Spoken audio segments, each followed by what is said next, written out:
அந்த ஆள் என்னை கண்ணா புண்ணான்னு திட்டி விட்டான் சார், அதை நினைச்சா எனக்கு ரொம்ப வருத்தமா இருக்கு அப்படின்னு சொல்லி கவலைப்பட்டார் ஒருத்தர். இதுல கவலைப்படுறதுக்கு என்ன இருக்குது அப்படின்னார் ஒரு பெரியவர். அவர் ஒரு மகான். என்ன சார் இப்படி சொல்றீங்க, ஒருத்தர் நம்ம பார்த்து திட்டுனா வருத்தமா இருக்காதா அப்படின்னார். அது எப்படி வருத்தமா இருக்கும், திட்டுறதுங்கிறது என்ன, அது வெறும் சத்தம் தானே அப்படின்னார் அந்த பெரியவர்.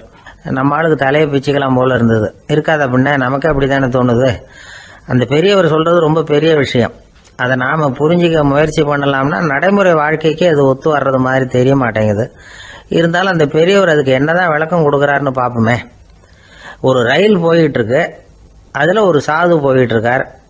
அந்த ரயில் அவர் ஹரித்வாரம் போயிட்டு இருக்கார். அவரு ரயில்ல ஏகப்பட்ட கூட்டம். நம்ம ஊர் ரயில் கேட்க வேணும், டிக்கெட் வாங்கிட்டு கொஞ்சம் பேர், வாங்காத கொஞ்சம் பேர்.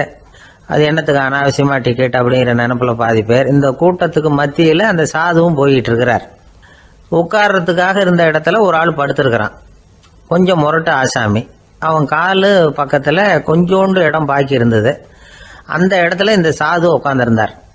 மெதுவா உட்காந்துக்கிட்டார் போய். ஆனா அந்த ஆளு ராத்திரி பூரா இவரை காலால உதச்சிக்கிட்டே இருக்கிறான். அது இவருக்கு ரொம்ப அவமானமா பட்டுது. அதனால துக்கம் ஏற்பட்டது. இருந்தாலும் அதை ஒரு மாதிரியா சகிச்சுக்கிட்டே இவர் வந்து சேர்ந்தார். பொழுது விடிஞ்சது. அந்த சாது ஹரித்வார் வந்து சேர்ந்தார். அங்க ஒரு பெரிய ஞானியை சந்திச்சார். ராத்திரி ரயில்ல அந்த ஆள் உதைச்சதையும் அதனால தனக்கு ஏற்பட்ட துக்கத்தையும் இந்த சாது அந்த ஞானி கிட்ட சொன்னார். சொல்லிவிட்டு, ஏன் சுவாமி, எனக்கு துக்கம் ஏற்பட்டதே அது தப்பா அப்படின்னு கேட்டார். தவறுதான் அந்த ஞானி. உனக்கு இன்னமும் தேக அபிமானம் போகலைங்கிறது தான் அது காட்டுது. அஷ்டாவக்கிரர் என்ன சொல்றார் தெரியுமா, உண்மையான ஞானி யாராவது தன்னை வந்தனை செய்தால் அதற்காக சந்தோஷப்பட மாட்டார், யாராவது நிந்தனை செய்தால் அதற்காக வருத்தப்பட மாட்டார் அப்படின்னு சொல்றார். நிந்தனைங்கிறது ஒரு ஒலி தான். தேகாபிமானம் இருக்கிற வரைக்கும் இந்த ஒலி நம்மளை வேதனைப்படுத்தும். நான் தேகம் இல்லை, ஆத்மா அப்படிங்கிற நினைவு இருந்தா இந்த ஒலி நம்மளை பாதிக்காது. மனு என்ன சொல்றார் தெரியுமா, ஒரு சாதகன் பாராட்டுதலை விஷம்னு நினைச்சு பயப்படணும், அவமானத்தை அமிர்தம்னு நினைச்சு சந்தோஷப்படணுங்கிறார். அவமானப்பட்டா கவலைப்படாம எப்படி இருக்க முடியும் அப்படின்னு தான் நமக்கு தோணும். அதனாலதான் நம்மள யாரும் இதுக்கு உதாரணமா யாரையும் காட்ட முடியல. புத்தரையும் கபீரையும் உதாரணமா காட்டுறாங்க. அவங்களுக்கெல்லாம் அவமானம் ஏற்பட்டப்போ கவலையே படலையாம். புத்தரை அவமானப்படுத்தணுங்கிறதுக்காக கௌசாம்பி ராணி ஒரு இளம் பெண்ணை கொலை பண்ணி சடலத்தை புத்தர் குடிசைக்கு முன்னாடி போட சொன்னார். போட்டாங்க. புத்தர் தான் அந்த பொண்ணை கெடுத்து கொலை பண்ணி விட்டாருன்னு எல்லாரும் நினைச்சாங்க. ஆனா புத்தர் இதை பத்தி கவலையே படல. அப்புறமா உண்மை தெரிஞ்சதும் புத்தர் புகழ் இன்னும் அதிகமாயிட்டது. ஒரு பெரிய சபையில ஒரு மோசமான பொண்ணு நுழைஞ்சு தனக்கும் கபீருக்கும் சம்பந்தம் உண்டுன்னு சொன்னா கபீர் கவலைப்படல. அவங்க மாதிரியெல்லாம் நாமளும் இருக்க கத்துக்கணும். நிந்தனை, அபகீர்த்தி, அவமானம் எல்லாம் ஆண்டவன் கொடுக்கிற பிரசாதம்னு நினைக்கணும் அப்படின்னு சொல்றார் அந்த ஞானி. இதை கேட்ட இந்த காலத்து ஆசாமி ஒருத்தர், நான் கூட அப்படிதான் சார், யாராவது அவமானப்படுத்தினா கவலைப்பட மாட்டேன். நேத்து கூட ஒருத்தர் என்ன பலார்னு அரைஞ்சுட்டார், நான் கொஞ்சம் கூட கவலைப்படல, பேசாம வந்துட்டேன்னார். ஏன் அப்படி வந்துட்டீங்க அப்படின்னு.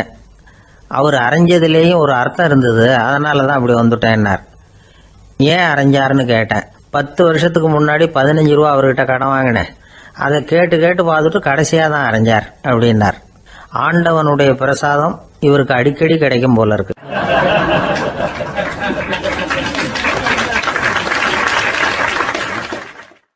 இந்த உலகமே ஒரு நாடக மேடை, நாம எல்லாரும் நடிகர்கள். இது ஞானிகள் சொல்றது. இது ஒரு பக்கம் இருக்கட்டும். இந்த உலகத்துக்குள்ள எத்தனையோ நாடக மேடைகள், எத்தனையோ நடிகர்கள், எத்தனையோ நாடகங்கள், இதெல்லாம் எப்படி ஆரம்பமாச்சு, அதுதான் இன்னைக்கு தகவல். அதாவது ஆதி மனிதன் பேச ஆரம்பிக்கிறதுக்கு முன்னாடி சைகையாலேயே எல்லாத்தையும் சொல்லிட்டு இருந்தான். அதனால அப்பவே நடிப்பு ஆரம்பமாயிட்டது. முதல்ல ஒரு வேட்டையத்தான் அவன் நடிச்சு காட்டியிருப்பான். இவன் எப்படி போனான், எதிரில் மிருகம் எப்படி வந்தது, அதோட எப்படி சண்டை போட்டான், எப்படி அடிச்சு கொண்டுகிட்டு வந்தான், இதை அப்படியே மற்றவங்களுக்கு நடிச்சு காட்டியிருப்பான். ஏன்னா மொழி கிடையாது. இந்த காலத்துல எல்லாம் நாடகங்கள்ல நடிக்கிறவங்கள நடிகர்கள்ங்கிறோம். ஒரு காலத்துல இவங்களுக்கு என்ன பேரு தெரியுமா, திஸ்பியர்கள் அப்படின்னு பேராம். இதுக்கு காரணம் உண்டு. அதாவது 2000 வருஷத்துக்கு முன்னாடி கிரீஸ் நாட்டுல திசிவியஸ் அப்படின்னு ஒரு ஆள் இருந்தான். அவன் ஒரு பெரிய நாடக கலைஞன். அவன் சில இளைஞர்களை சேர்த்துக்கிட்டான், பயிற்சி கொடுத்தான், நாடக குழுவை உருவாக்கினான், நடிகர்களையும் நாடகத்துக்கு தேவையான பொருள்களையும் ஏற்றிக்கிட்டு போகிறதுக்கு ஒரு வண்டியையும் தயார் பண்ணான். அந்த வண்டியிலேயே அவன் கிரேக்க நாடு பூராவும் சுற்றினான், ஊர் ஊராக நாடகம் போட்டான். ஒரு ஊருக்கு போனதும் அங்கே நாடகம் நடத்த தியேட்டர் இருக்கா அப்படிங்கலாம் பார்க்கறது இல்லை அவன். ஏன்னா அப்போலாம் தியேட்டர்னா என்னென்ன தெரியாது. நாடகம்னா அது ஒரு மூடிய கொட்டைக்குள்ளே தான் நடத்தணுங்கிறது அப்போ யாருக்குமே தோணலை. இந்த வண்டி போகும், அதுவே ஒரு பகுதி அப்படியே ஒரு மேடை மாதிரி விரிச்சிக்கும். அதில் ஏறி நின்றுக்கிட்டு நாடகத்தை நடித்து காட்டுவாங்களாம். மக்கள்லாம் எதிரில் தரையில் உட்காந்து அதை பார்த்துக்கிட்டு இருக்கிறது. உலகத்தின் முதல் நடமாடும் தியேட்டர் இதுதானா. இந்த திசைபிஎஸ் தான் முதலாக உலகத்தில் நாடகம்ங்கிற பொழுதுபோக்கை நடத்தி காட்டினவன் அப்படின்னு சொல்கிறாங்க. அவன் சொந்தமாக நாடகம் எழுதுனா, நடித்தான், நாடகத்தை இயக்கினான். அதனால தான் அவனை first man of the theatre அப்படின்னு சொல்லுவாங்க. அவன் தான் நாடக மேடையின் முன்னோடி. கிரேக்கர் காலத்திலேயே நாடக ஆசிரியர்கள், நடிகர்கள், ரசிகர்கள் இவங்கெல்லாம் உருவாயிட்டாங்களாம். நாடகத்தின் சரித்திரத்தில் இந்த 3 பிரிவும் ரொம்ப முக்கியம். அதாவது கிரேக்க தியேட்டர்கள்லாம் திறந்த வெளி மேடைகள் தான். பெரும்பாலும் மலைச்சரிவுகள், அதுவே படிப்படியாக பண்ணியிருப்பாங்க. கீழே அரைவட்ட வடிவில் மேடை, அதுக்கு ஆர்கெஸ்ட்ரான்னு பேர். பிற்காலத்தில் இதில் உட்காந்து இசைக்குழுவினர் வாய்ச்சதுனால இசைக்குழுவுக்கே ஆர்கெஸ்ட்ராங்கிற பேர் வந்துட்டுது. இப்போ கிரேக்க தியேட்டர்களில் ஒன்று, அதோட காலம் கிமு 340. அதை இன்னமும் பாதுகாத்து வச்சிருக்கிறாங்களாம். எபிடாரஸ் அப்படிங்கிற இடத்துல அது இருக்குதான். இன்னமும் அந்த தியேட்டரை பயன்படுத்திக்கிட்டு வர்றாங்களாம். சிறந்த கிரேக்க நாடகங்கள்லாம் அங்கே நடிக்கிறாங்களாம். ஆரம்ப காலத்திலேயே கட்டணம் கிடையாது. அப்புறம் பின்னாடி தான் நுழைவு கட்டணம்லாம் அப்படியே வந்துட்டு தான். நடிகர்கள் பளபளப்பான ஆடைகள் உடுத்தி இருப்பாங்களாம். இந்த குதிகால் உயர்ந்த காலணிகள் போட்டிருப்பாங்களாம். இதெல்லாம் பழைய குறிப்புகள். பலவிதமான உருவங்களில் மாஸ்க் அப்படின்னு சொல்லப்படுற முகமூடி. அதனால் ஒரே நடிகர் பல வேடங்களில் நடிக்கிறது உண்டான். ஆரம்பத்தில் பெண் நடிகர்கள் கிடையாது, எல்லாம் ஆண் நடிகர்கள் தான். ரோமானியர்கள் தான் முதல் நிரந்தர நாடக மேடையை கட்டினவங்க.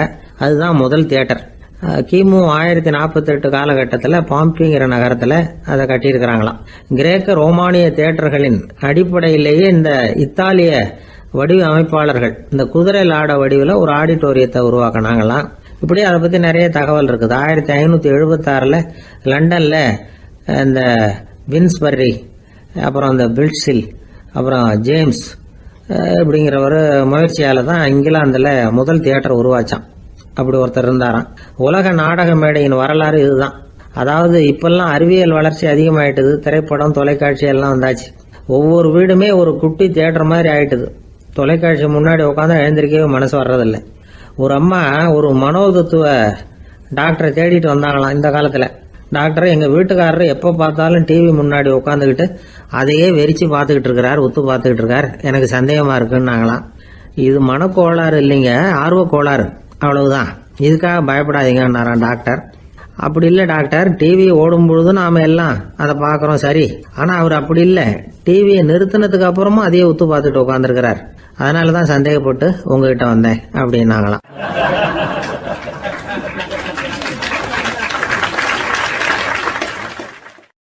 ஒரு ஊரில் ஒரு ராஜா இருந்தார். பெரிய அரண்மனையில் தான் இருக்கிறார். எல்லா வசதியும் இருந்தது. இருந்தாலும் அவர் எல்லாரும் சொல்கிறது எப்படி தெரியுமா, பிச்சைக்கார ராஜா. அப்படி ஒரு பேர் அவருக்கு நிலைச்சி போச்சு. ஜனங்களும் சரி, மற்ற தேசங்களில் உள்ளவங்களும் சரி, அவர் அந்த பேர் சொல்லியே குறிப்பிடுறது வழக்கமாக போட்டுது. இது அவருக்கு ரொம்ப கவலையாக போச்சு. என்ன இது, நம்மளை தேடி வர்றவங்களுக்கெல்லாம் நாம் சோறு போடுறோம், நம்ம புகழ்ந்து பாடல் ஏற்றி கொண்டு வர்ற புலவர்களுக்கெல்லாம் அவங்க எப்படி வந்தாலும் ஒருவேளை சோறு போடணுங்கிறது உத்தரவு. இவ்வளவுலாம் செஞ்சும் நம்மளை போய் பிச்சைக்கார ராஜான்னு எல்லாரும் சொல்கிறாங்களே, அது எதுக்காக இப்படி சொல்கிறாங்க? இதுதான் ராஜாவுக்கு குழப்பம். சரி, இதை பற்றி நம்ம அமைச்சர்கள்கிட்ட கேட்கலாமா அப்படின்னு யோசனை பண்ணார். இந்த விஷயத்தை போய் அவங்ககிட்ட எப்படி கேட்கறதுன்னு அவருக்கு தயக்கமாக இருந்தது. கௌரவ குறைச்சலாக தெரிஞ்சுது அவருக்கு. சரி, சாதாரண குடிமக்கள்கிட்ட இதை பற்றி கேட்கலாமா அப்படின்னு யோசனை பண்ணார். கேட்கலாம், ஆனால் அவங்க யாரும் ராஜா முன்னாடி வந்து நின்று தைரியமாக பேசக்கூடிய அளவுக்கு இல்லை. ராஜாவோட குழப்பம் நாளுக்கு நாள் அதிகமாக போச்சு. கடைசியாக அவர் ஒரு முடிவுக்கு வந்தார். அதாவது இதை பற்றி ஒரு பிச்சைக்காரங்கிட்டே கேட்டு பார்த்துட்டா என்ன. இதுதான் அவர் பண்ண முடிவு. உடனே மாறு வேஷம் போட்டுக்கிட்டு நகர்வலம் போனார். ஒரு பிச்சைக்காரனை கண்டுபிடிச்சார். இதை பாருப்பா, நம்ம ராஜாவை எல்லாரும் பிச்சைக்கார ராஜான்னே சொல்கிறாங்களே, அதுக்கு என்ன காரணமாக இருக்கும் அப்படின்னு கேட்டார். அதுக்கு அவன் சொல்கிறான், இதுக்கான பதிலை இன்னும் ஒரு 30 நாளில் சொல்கிறேன் அப்படின்னா. உடனே இவருக்கு சந்தோஷம். உண்மையை அவங்ககிட்ட சொன்னார். நான் வேற யாரும் இல்லை, நான் தான் இந்த நாட்டு ராஜா. இப்போ நீ என் கூடவே வந்துடும், அரண்மனையிலேயே தங்கிக்கோ. 30 நாள் கழித்து எனக்கு பதில் சொல்லிவிட்டு அதுக்கப்புறமா நீ போகலாம் அப்படின்னு சொல்லி அழைச்சிட்டு வந்துட்டார். அரண்மனையில் ஒரு மூலையில் அவன் தங்கறதுக்கு இடம் கொடுத்தார். தினம் 2 வேளையும் இவனுக்கு சோறு போடுங்க அப்படின்னு உத்தரவு போட்டார். ராஜா கொடுத்த இடத்துல போய் உக்காந்துக்கிட்டான் அந்த பிச்சைக்காரன். தினமும் அந்த அரண்மனையில் நடக்கிறதையெல்லாம் கவனிச்சிட்டு வந்தான். வேளைக்கு சாப்பாடு வரும், சாப்பிட்டுக்கிட்டு இருக்கான். இப்படி 30 நாள் முடிஞ்சுது. ராஜா வந்தார். என்ன, என்னோட கேள்விக்கு பதில் என்னன்னு கண்டுபிடிச்சிட்டியான்னார். கண்டுபிடிச்சிட்டேன்னா. என்ன எல்லாரும் பிச்சைக்கார ராஜான்னு சொல்றாங்களே, அது நியாயமா படுதா உனக்குன்னு கேட்டார். நியாயமா தான் படுது, சந்தேகம் இல்லாம நீங்க பிச்சைக்கார ராஜா தான். என்னதான் நீங்க வசதியோடவும் படைபலத்தோடவும் இருந்தா கூட நீங்க எங்க வர்க்கத்தை சேர்ந்த ஆசாமி தான் அப்படின்னு அடிச்சு சொல்லிவிட்டான் அந்த ஆள். எதனால் அப்படி சொல்றேன்னு கேட்டார் இவர். அரசே, ஒரு உண்மையை கண்டுபிடிச்சு சொல்றதா நான் உங்ககிட்ட சொன்னேன்.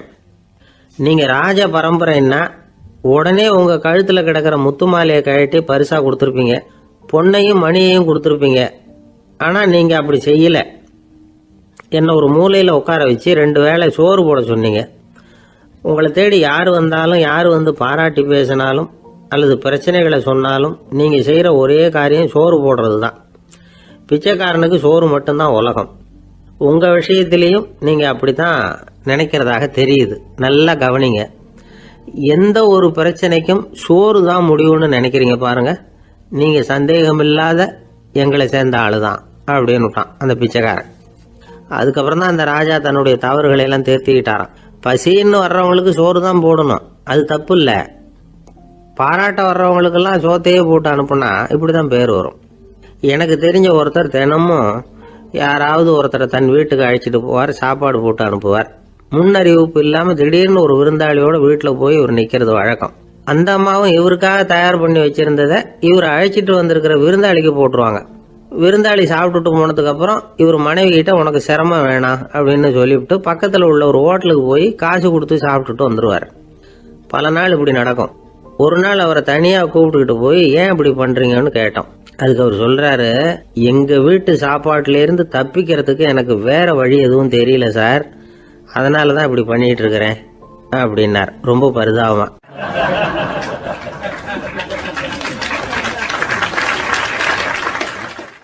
ஒரு மனுஷனுக்கு 3 விதத்துல கர்வம் உண்டாகிறதுக்கு வாய்ப்பு உண்டு. பணம், பதவி, புகழ். பணம் அதிகமாக வந்தால் கர்வம் வரலாம், பதவி பெருசாக வந்துட்டுதுன்னா கர்வம் வரலாம், புகழ் அதிகமாக போனாலும் கர்வம் வரலாம். இந்த 3 வகையான கர்வத்துக்கும் இடம் கொடுக்காம இருக்கிறாங்க பாருங்க, அவங்க தான் சிறந்த மனிதர்கள். ஒரு பெரிய பொறுப்பில் இருக்கிறவங்களுக்கு கர்வம் வந்துடக்கூடாது. அப்படி வந்துட்டுதுன்னா அது எல்லாருக்கும் இடைஞ்சல். ஒரு ராஜா இருந்தார். அவர் ஒரு நாள் தன்னுடைய தலைநகரத்தை சுற்றி வந்துக்கிட்டு இருந்தார். ஒரு இடத்துல ஒரு அழகான நிலத்தை பார்த்தார். ஆஹா, இந்த இடத்துல நமக்குன்னு ஒரு மாளிகையை கட்டினா எவ்வளோ நல்லா இருக்கும் அப்படின்னு நினச்சார். ராஜா நினச்சா அது முடியாத காரியமா? சரி, இந்த நிலம் யாருக்கு சொந்தம்னு விசாரிங்க அப்படின்னார் பக்கத்தில் இருந்தவங்கக்கிட்ட. அவங்கெல்லாம் ஓடி போய் விசாரித்தாங்க. அந்த இடம் ஒரு வயசான கிழவிக்கு சொந்தம், வயசான அம்மாவுக்கு சொந்தமாக. அந்த அம்மா தான் அதில் ஒரு குடிசையை போட்டு குடியிருந்துகிட்டு இருக்கிறாங்க. சரி, அந்த நிலத்துக்கு ஒரு விலையை நிர்ணயம் பண்ணி அதை அந்த வயசான அம்மா கிட்ட கொடுத்துருங்கோ அப்படின்னு உத்தரவு போட்டார் ராஜா. ஆனால் அந்த அம்மா இது எங்கள் பூர்வீக இடம், இதை விற்க மாட்டேன் அப்படின்னு சொல்லிவிட்டுது. சரி, 2 பங்கு விலை கொடுக்குறோம்னு சொல்லி பாருங்க அப்படின்னாங்க. அப்படியே சொன்னாங்க அரண்மனை ஆட்கள். அதுக்கும் சம்மதிக்கலை அந்த அம்மா. இதை கேள்விப்பட்டதும் ராஜாவுக்கு கோபம் வந்துட்டுது. தன்னுடைய ஆளுங்களை கூப்பிட்டார். போய் அந்த குடிசையை பிரிச்சேறிங்க, காசெல்லாம் ஒன்றும் கொடுக்காதீங்க அப்படின்னு கத்தினார். அவ்வளோதான். அடுத்த நிமிஷம் அரண்மனை ஆசாமிகள் போனாங்க, குடிசையை பிரித்து எரிஞ்சாங்க. அந்த வயசான அம்மா இருக்கு, அதுவும் அந்த இடத்த விட்டு துரத்தி விட்டாங்க. அந்த இடத்துல ஒரு அரச மாளிகையை கட்டி முடிச்சிட்டாங்க. அந்த வயசான அம்மா பாவம், ராஜாவே இப்படி பண்ணால் யாருக்கிட்ட போய் முறையிட முடியும்?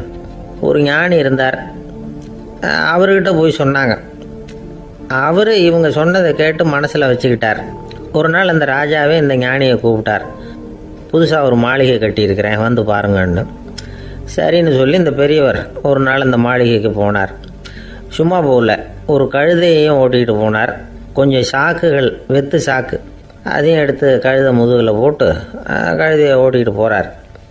ராஜா பார்த்தார். அவருக்கு இது ஆச்சரியமாக இருந்தது. என்ன இது மாளிகைக்கு வந்துட்டு போங்கன்னு கூப்பிட்டா கழுதை சாக்கு இதெல்லாம் கொண்டு வராரு, ஒன்றும் புரியலையேன்னு நினச்சார். எதுக்காக இதெல்லாம்னு கேட்டார். அரசருடைய தோட்டத்திலேருந்து கொஞ்சம் மண் எடுத்துகிட்டு போகிறதுக்கு ஆசைப்பட்றேன், அதுக்கு நீங்கள் அனுமதி கொடுக்கணும் அப்படின்னாரு இவர். இது என்ன வேடிக்கையான கோரிக்கையாக இருக்குது அப்படின்னு நினச்சார் ராஜா. இருந்தாலும் மண் தானே கேட்குறாரு, எடுத்துகிட்டு போகட்டுமே அப்படின்னு நினச்சார். சரின்னு அனுமதி கொடுத்தார். அந்த பெரியவர் தோட்டத்துக்கு போனார், மண்ணை வெட்டினார், சாக்கில் போட்டு நிரப்புனார். ராஜாவை கொஞ்சம் கிட்ட வாங்கன்னு கூப்பிட்டார். இந்த மண் மூட்டையை தூக்கி கழுதையோட முதுகில் வைக்கணும், கொஞ்சம் உதவி பண்ணுங்கன்னார். ஓ பண்ணுறேனே அப்படின்னு சொல்லி ராஜா கிட்ட போனார். மூட்டையை தூக்கி பார்க்குறாரு, முடியல, திணறி போயிட்டார். இப்போ அந்த ஞானி பேசினாராம். அரசே, இந்த ஒரு சாக்கு மண்ணையே உங்களால் தூக்க முடியல, அந்த கிழவிகிட்ட இருந்து அந்த அக்கிரமமாக அபகரித்த இந்த தோட்டம் பூராவையும் சுமக்கணும்னு ஆசைப்படுறீங்களே, அது உங்களால் முடியுமா அப்படின்னு கேட்டாராம். ராஜா யோசனை பண்ண ஆரம்பித்தார். தன்னுடைய செயலுக்காக வருத்தப்பட்டாராம். அந்த வயசான அம்மாவை உடனடியாக வரவழைச்சார். தாயே, தப்பு பண்ணிட்டேன், என்னை மன்னிச்சுக்குங்க, இன்னையிலேருந்து இந்த மாளிகையும் தோட்டமும் உங்களுக்கு தான் சொந்தம் அப்படின்னு சொல்லிவிட்டாராம். போகிறப்ப இந்த உலகத்திலேருந்து எண்ணத்தை எடுத்துகிட்டு போக போகிறோம், அதனால் ரொம்பவும் அலட்டிக்க வேண்டியதில்லை, கர்வப்பட வேண்டியதில்லை அப்படிங்கிறது ஒரு பெரிய உபதேசம். ஒரு பெரிய மனுஷன் சாக கிடந்தார், ரொம்பவும் அழுதார். ஏன் அழறீங்க அப்படின்னு கேட்டாங்க சுற்றி இருந்தவங்க. நான் சாகிறதுக்காக கவலைப்படலை, நான் நம்ம ஜனங்களுக்காக எவ்வளவோ காரியம்லாம் செஞ்சுக்கிட்டு வந்தேன். நான் செஞ்சுக்கிட்டு வந்த சேவையை இனிமேல் யார் செய்ய போகிறாங்க, அது யாரால முடியும், அதை நினச்சி தான் அழறேன் அப்படின்னாராம். ஒருத்தர் முன்னாடி வந்தார். அதுக்காக நீங்கள் கவலைப்படாதீங்க, உங்கள் சேவையை தொடர்ந்து செய்கிறதுக்கு என்ன மாதிரி இளைஞர் பட்டாலும் தயாராக இருக்குது, இருந்தாலும் எங்கள் கவலை என்னென்னா அப்படின்னு இழுத்தார். என்ன சொல்லுங்கன்னு கேட்டார் அவர். நீங்கள் இது வரைக்கும் என்ன சேவை செஞ்சுக்கிட்டு வந்தீங்க, அதுதான் எங்களுக்கு இன்னமும் புரியாத புதிராக இருக்குது அப்படின்னாராம் அவர்.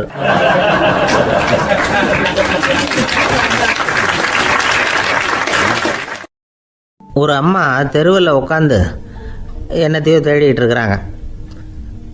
அந்த அம்மா ஒரு சுஃபி ஞானி. அவங்க பேர் என்னன்னா ரபியா அல் அடாவியா. அந்த அம்மாவுக்கு கண் கூட தெளிவாக தெரியாது. அந்த பக்கமாக வந்த சில பேர் இவங்களுக்கு உதவி செய்கிறதுக்காக வந்தாங்க. என்ன தேடிகிட்டு இருக்கிறீங்க அப்படின்னு கேட்டாங்க. இதுக்கு அந்த அம்மா, அந்த கேள்வி அவ்வளோ முக்கியத்துவம் இல்லை, நான் தேடிக்கிட்டு இருக்கிறேன், உங்களால் முடிஞ்சால் எனக்கு உதவி பண்ணலாம் அப்படின்னாங்களாம். உதவி செய்ய வந்தவங்களுக்கு ஆச்சரியம். எதை தேடுறோங்கிறது தெரியாமல் இப்படி ஏன் நேரத்தை செலவழிக்கிறீங்க, நாங்கள் எப்படி உங்களுக்கு உதவ முடியும், எங்களுக்கு ஒன்றும் புரியலையே அப்படின்ட்டுருக்காங்க. சரி, உங்களை திருப்தி பண்ணுறதுக்காக சொல்கிறேன், ஒரு குண்டூசி தொலைஞ்சி போச்சு, அதை தேடுறேன் அப்படின்னாங்களாம் அந்த அம்மா. அதுக்கப்புறம் இவங்களும் சேர்ந்து தேட ஆரம்பிச்சிட்டாங்க. கொஞ்ச நேரம் ஆச்சு, ஒன்றும் கிடைக்கல. உதவி செய்ய வந்தவங்களும் அழுத்து போட்டாங்க. அப்புறம் கேட்டாங்க, பாருங்கம்மா, இது ரொம்பவும் பெரிய தெரு, அகலமான தெரு, அதனால் குறிப்பாக நீங்கள் எந்த இடத்துல அந்த குண்டூசியை தொலைச்சிங்க அதை சொல்ல முடியுமான்னாங்களாம். இதுக்கு அந்த அம்மா, நீங்கள் மறுபடியும் அர்த்தமில்லாத கேள்வியை கேட்குறீங்க, உங்கள் கேள்விக்கும் நான் தேடுறதுக்கும் என்ன சம்மந்தம்னாங்களாம். இதை கேட்டதும் அவங்க ஒரு மாதிரி ஆயிட்டாங்க. என்னம்மா நீங்கள் பைத்தியம் மாதிரி பேசுகிறீங்க அப்படின்னாங்களாம். சரி, உங்களை மறுபடியும் திருப்திப்படுத்துறதுக்காக சொல்கிறேன், அதை நான் எங்கள் வீட்டில் தொலைச்சிட்டேன் அப்படின்னாங்களாம். அப்புறம் எதுக்காக இங்கே தேடிட்டு இருக்கிறீங்க அப்படின்னு கேட்டிருக்காங்க. ஏன்னா இங்கே தான் வெளிச்சம் அதிகமாக இருக்குது, அங்கே வீட்டுக்குள்ளே இருட்டாக இருக்குது, அதனால் இங்கே தேடுறேன், வெளிச்சம் உள்ள இடத்துல தானே தேட முடியும் அப்படின்னாங்களாம் அந்த ஞானி. இந்த கதைக்கு என்ன அர்த்தங்கிறத பெரியவங்க சொல்கிறாங்க. அதாவது இந்த தேடுதல்ங்கிறது ஒரு வியாதி. அது நம்ம சதா அலைய வைக்கும், பைத்தியமாக மாற்றுறதுக்கு முயற்சி பண்ணோம். ஒரு காலம் அது நிறைவு அடையவே அடையாது. வாழ்வுங்கிறது ஒரு புரிந்து கொள்ள முடியாத சதா இயங்கி கொண்டிருக்கிற ஒரு செயல். அதுக்கு ஆரம்பமும் இல்லை, முடிவும் கிடையாது.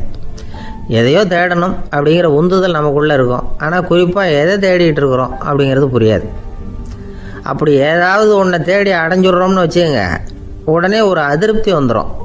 அதனால் வாழ்க்கைங்கிறது சலிப்பு நிறைந்தது அப்படிங்கிற எண்ணத்தை உண்டாக்கிக்கிறோம். ஒன்று அடைஞ்சதுக்கு அப்புறம் இன்னொன்று தேட ஆரம்பிச்சிருவோம். ஆக இந்த தேடல்ங்கிறது நாம் ஒன்று அடைஞ்சாலும் அடையாவிட்டாலும் தொடர்ந்து நடந்துக்கிட்டு தான் இருக்கும். இதுக்கு முடிவே கிடையாது. இந்த உண்மையை நாம் நல்லா புரிஞ்சுக்கணும் அப்படிங்கிறது பெரியவங்களுடைய கருத்து. ஏழையும் தேடுறான், பணக்காரனும் தேடுறான், நோயாளியும் தேடுறான், நோய் இல்லாதவனும் தேடுறான், அதிகாரம் உள்ளவனும் தேடுறான், அதிகாரம் இல்லாதவனும் தேடுறான், முட்டாளும் தேடுறான், அறிவாளியும் தேடுறான். ஆனால் யாரும் இதை தான் தேடி சாதிக்க போகிறோம், இதுதான் முடிவு அப்படின்னு திட்டவட்டமாக சொன்னதில்லை. ஒன்று அடைஞ்சதும் இன்னொன்று தேட ஆரம்பிச்சிடுறாங்க, அவ்வளோதான். அதாவது உங்களின் தேடுபவர் உங்கள் உள்ளே தான் இருக்கிறார், அவரை தேடி கண்டுபிடியுங்கள். இதுதான் ஞானிகள் நமக்கு சொல்லுகிற ஒரு ஆலோசனை. நம்மால் ஒருத்தன் ஜெயிலில் இருந்தான். இன்னொரு கைதி அவனை பார்த்து கேட்டான், ஏன்பா உன்னை பார்க்குறதுக்கு வெளியிலேருந்து யாருமே இங்கே வர்றது இல்லையே, உனக்கு சொந்தக்காரங்களே கிடையாதா அப்படின்னு கேட்டானா. ஏன் இல்லை, எனக்கு சொந்தக்காரங்க நிறைய பேர் உண்டு, அவங்க என்னை பார்க்க வராததுக்கு காரணம் வேற அப்படின்ட்டுருக்கான் இவன். என்ன காரணம்னு கேட்டான் அவன். அதுக்கு இவன் சொன்னானா, அதுக்கு என்ன காரணம்னா அவங்க எல்லாரும் இங்கே உள்ளேயே இருக்கிறாங்க அப்படின்னானா.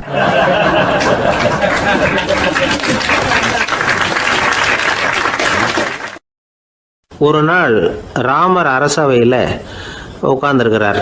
ராமராஜ்யம் நடந்துக்கிட்டு இருந்த நேரம். அந்த சமயத்தில் ஒரு நாய் வந்து அரச சபைக்கு வந்துதான். அது தலையில் அடிபட்டு ரத்தம். அந்த கோலத்தில் அது அங்கே வந்தது. எல்லாரும் ஆச்சரியமாக அதை பார்த்தாங்க. ராமரும் அந்த நாயை பார்த்தார். நீங்கள் வந்த காரியம் என்ன, என்ன நடந்தது, எதுவாக இருந்தாலும் பயப்படாமல் சொல்லு அப்படின்னார். உடனே அந்த நாய் மெதுவாக சொல்ல ஆரம்பிச்சுதான். ஐயா, நான் தெருவில் போய்கிட்டு இருந்தேன். வழியில் ஒருத்தர் வந்தார். அவர் வேத சாஸ்திரம்லாம் படித்த பெரியவர். அவர் எந்த காரணமும் இல்லாமல் அவர் கையில் வச்சுருந்த குச்சியால் என் தலையில் அடிச்சுட்டார். அதுதான் தலையில் ரத்தம். இதை நீங்கள் விசாரித்து தகுந்த தீர்ப்பு வழங்கணும் அப்படின்னு தான் அந்த நாய். ராமர் பார்த்தார். உடனே தன்னுடைய காவலர்களை அனுப்புனார். அந்த ஆளை எங்கே இருந்தாலும் போய் கொண்டுகிட்டு வாங்க அப்படின்னு விட்டார். காவலர்கள் போனாங்க. அந்த ஆளை பிடிச்சி கொண்டு வந்துட்டாங்க. அரண்மனைக்கு வா அப்படின்னு சொல்லி கூப்பிட்டுட்டு வந்துட்டாங்க. என்ன நடந்ததுன்னு விசாரித்தார் ராமர். அதுக்கு அந்த ஆள் சொன்னார், நான் வந்து வீதி வழியாக வந்துக்கிட்டு இருந்தேன். குறுக்க இந்த நாய் வந்தது. நான் அவசரமாக போய்கிட்டு இருந்தேன். இது எனக்கு வழி விடாமல் குறுக்க பூந்து இடைஞ்சல் பண்ணிச்சு. எனக்கு கோபம் வந்துட்டுது. அதனால் அடிச்சுட்டேன்.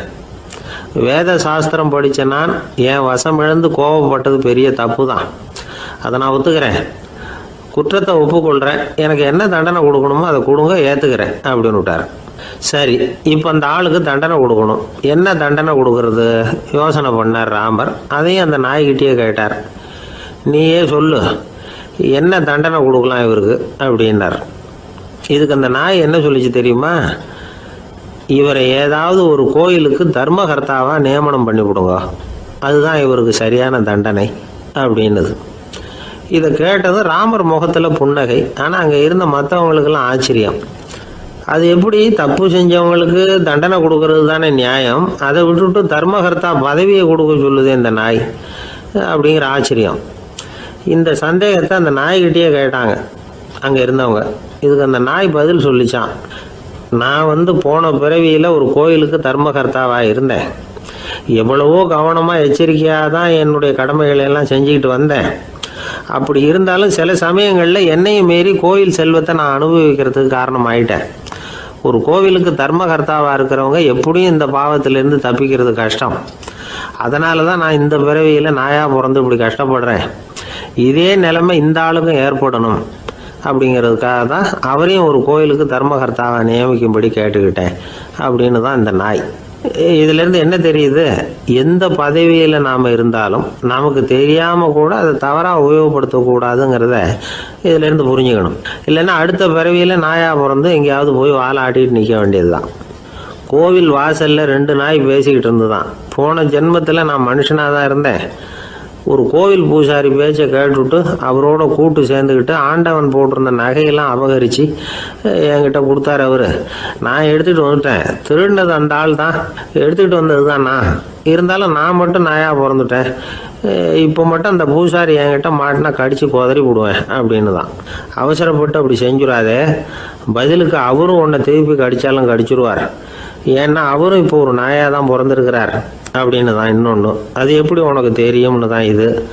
நான் தானே அது அப்படின்னு தான் அந்த நாய்.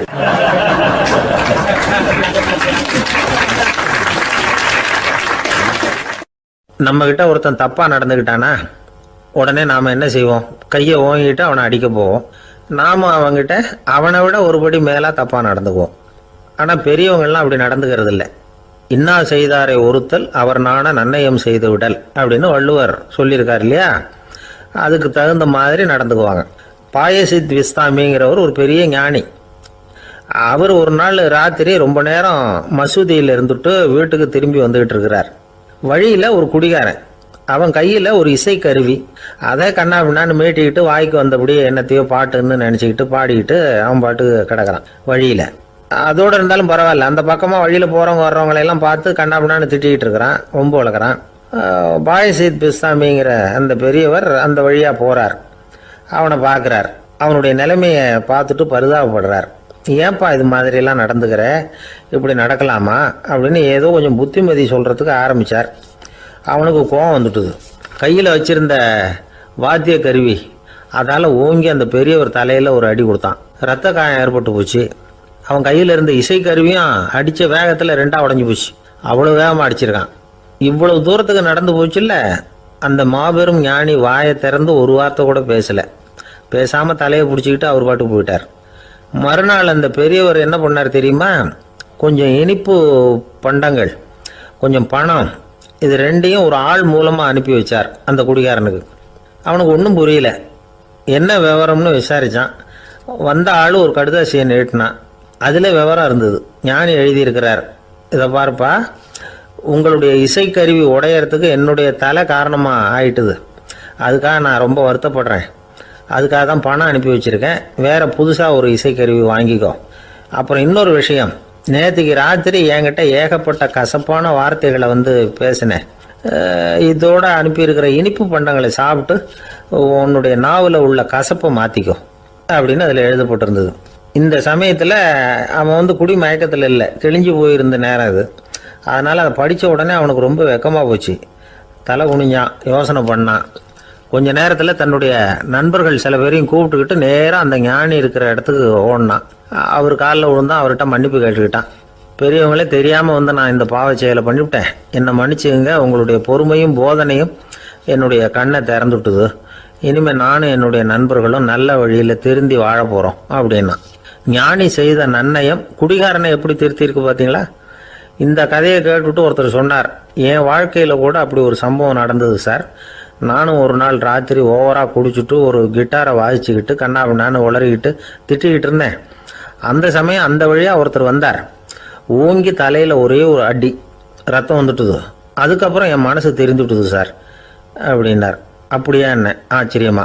ஆமாம் சார், அடி விழுந்தது அவர் தலையில் இல்லை, என் தலையில். வந்தவர் என்ன அப்படி அடிச்சுட்டார்.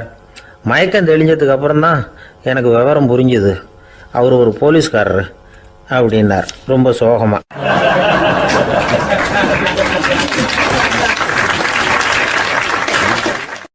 அந்த ஆளுக்கு பேச தெரியாது, அவர்கிட்ட கொஞ்சம் எச்சரிக்கையாக நடந்துக்கோ அப்படின்னு சொல்கிறது உண்டு. அப்படின்னா என்ன அர்த்தம்? அவர் இன்னமும் குழந்தையாகவே இருக்கிறாரு, இன்னும் பேச்சு வரலன்னு அர்த்தம்? அப்படி இல்லை, அவருக்கு நாகரிகமாக பேச தெரியலன்னு அர்த்தம். பேசுறதுங்கிறது மனுஷனால் மட்டுமே முடியக்கூடிய ஒரு காரியம். அப்படி இருந்தும் அதோட பெருமையை அவன் இன்னமும் சரியாக புரிஞ்சிக்கலன்னு தான் சொல்லணும். அதனால தான் அவன் அளவுக்கு அதிகமாக வார்த்தைகளை கொட்டி விடுறான். அதுக்கப்புறம் அதையெல்லாம் திருப்பி அள்ள முடியாமல் கிடந்து கஷ்டப்படுறான். கொட்டின வார்த்தையை அள்ள முடியுமா? ஒருத்தரை இன்னைக்கு பார்த்து முட்டாள்னு திட்டி விடுறீங்க, நாளைக்கு மறுபடியும் அவர்கிட்ட போய் நேற்றுக்கு உன்னை முட்டாள்னு சொல்லிவிட்டேன், அந்த வார்த்தையை திருப்பி கொடு, வாங்கிட்டு போயிடுறேன் அப்படின்னு நான் சொல்ல முடியும்? அவன் கோபக்காரனாக இருந்தால் நேற்றுக்கே அதை வேறு விதமாக உங்களுக்கு திருப்பி கொடுத்துருப்பான். உலகத்தில் எவ்வளவோ ஜீவராசிகள் இருக்குது, அதுக்கெல்லாம் வாய் இருக்குது. அந்த வாயெல்லாம் எதுக்கு உபயோகம்? சாப்பிட்றதுக்காக. ஆனால் நமக்கு இருக்கிற வாய் சாப்பிட்றதுக்காக மட்டும் இல்லை, பேசுகிறதுக்காகவும் தான். பேச முடியலன்னா வாய் இருந்தால் கூட அது வாயில்லா ஜீவன் தான். ஒரு பையனை பார்த்து அது வாய் உள்ள புள்ள பொழைச்சிக்கும் அப்படின்னா மற்ற பையன்களுக்கெல்லாம் முகத்தில் வாயே இல்லைன்னு அர்த்தம்? அப்படி இல்லை, அந்த பையன் கொஞ்சம் கெட்டிக்காரத்தனமாக பேசுவான்னு அர்த்தம். அதனால் எப்படி பேசணும் அப்படிங்கிறத நாம் முக்கியமாக தெரிஞ்சுக்கணும். இதுக்கு 8 விதமான குறிப்புகளை நம்ம பெரியவங்க சொல்லியிருக்கிறாங்க. பேச்சுக்கு 8 அங்கங்கள் உண்டு அப்படின்னு அவங்க சொல்கிறாங்க. அதெல்லாம் என்னென்ன அப்படின்னா உண்மை, நன்மை, அன்பு, நிதானம், இனிமை, ஆழம், சமயம் அறிதல், சபை அறிதல். இந்த 8 தன்மையும் பேச்சில் இருக்கணுமா. இதையே கொஞ்சம் விவரமாக சில பேர் போர்டில் எழுதி வச்சுருப்பாங்க. அதாவது எழுத்துலையாவது அதெல்லாம் இருக்கட்டுமே அப்படின்னு நினச்சி நீங்கள் கூட சில இடங்களில் இதை பார்த்துருக்கலாம். அதாவது உண்மையே பேசுக, நன்மையே பேசுக, அன்பாக பேசுக, நிதானமாக பேசுக, இனிமையாக பேசுக, ஆழமுடையதாக பேசுக, சமயம் அறிந்து பேசுக, சபை அறிந்து பேசுக, இப்படி எழுதி வச்சுருப்பாங்க. இந்த 8 அம்சமும் சரியாக பொருந்தி இருந்தால் தான் அது பேச்சு. மற்றதெல்லாம் பேச்சாகிடாது. பேச்சு ஒரு சிறந்த கலை. எல்லாத்தையும் விட பேசாமல் இருந்தும் பழகணும், அது ரொம்ப முக்கியம்.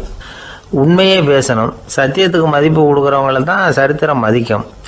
உண்மை பேசினா மட்டும் போதாது, அந்த உண்மையில் நன்மை கலந்துருக்கணும். கொலைகாரனுக்கு பயந்துக்கிட்டு ஒருத்தன் உங்கள் வீட்டுக்குள்ளே ஒளிஞ்சிருக்கிறான். அந்த முரட்டு ஆசாமி கையில் அறிவாளோடு வந்து அவங்க வந்தானான்னு உங்ககிட்ட கேட்குறான்னு வச்சுங்க. உண்மை தான் உயர்வு தரும் அப்படின்னு நினச்சிக்கிட்டு, ஆமாம் உள்ளே தான் இருக்கிறான், அடுப்பங்கரையில் குதிருக்கு பின்னாடி உட்காந்துருக்கிறான், போய் பிடிச்சிட்டு போங்க அப்படின்னு சொல்லுவீங்க. அது நன்மை இல்லாத உண்மை. அதனால் பிரயோஜனம் கிடையாது. அதே மாதிரி உங்கள் பேச்சில் அன்பு இருக்கணும், நிதானம் இருக்கணும், இனிமை இருக்கணும், சிந்தித்து பேசணும், சமயம் அறிந்து பேசுகிறதும் முக்கியம். அதை பற்றி நமக்கு வேறு யாரும் சொல்லிக் கொடுக்க வேண்டியதில்லை. எந்த நேரத்தில் யாருக்கிட்ட எப்படி பேசினா காரியம் நடக்கும் அப்படிங்கிறது நமக்கு நல்லா தெரியும். அது கைவந்த கலை. அவை அறிந்து பேசுகிற திறமை பேச்சாளர்களுக்கு ரொம்ப அவசியம். அது இல்லைன்னா நிலைமை பரிதாபமாயிடும். ஒரு பேச்சாளர் ரொம்ப மும்முரமாக பேசிக்கிட்டே இருந்தாராம். ரொம்ப நேரம் நிறுத்தவே இல்லை, பேசிக்கிட்டே இருக்கிறார். சபையில் இருந்தவங்கலாம் ஒவ்வொருத்தராக எழுந்திரிச்சு போய்கிட்டே இருக்கிறாங்க. கடைசியில் 2 பேர் தான் அக்கறையாக பேசுகிறவரை கவனிச்சிட்டு உட்காந்துருந்தாங்களாம். மேடையில் பேசிக்கிட்டு இருந்தவர் அவங்கள பார்த்து சொன்னாராம், எனக்கு கூட்டம் முக்கியம் இல்லை, எவ்வளவு பேர் என் பேச்சை கேட்குறாங்க அப்படிங்கிறது முக்கியம் இல்லை. நீங்கள் 2 பேராவது ஊக்கமாக என்னை கவனிச்சிக்கிட்டு உட்காந்துருக்குறீங்க, அது போதும். உங்களுக்காகவே நான் பேசிக்கிட்டு இருக்கிறேன் அப்படின்னார். இதை கேட்டதும் உட்காந்துருந்த 2 பேரில் ஒருத்தர் எழுந்திருச்சு, அப்படி இல்லைங்க, நாங்கள் 2 பேரும் நீங்கள் பேசி முடித்த உடனே தொடர்ந்து பேச வேண்டிய ஆளுங்க, அதுக்காக தான் காத்துக்கிட்டு இருக்கிறோம், சீக்கிரம் முடிங்க அப்படின்னாங்களாம்.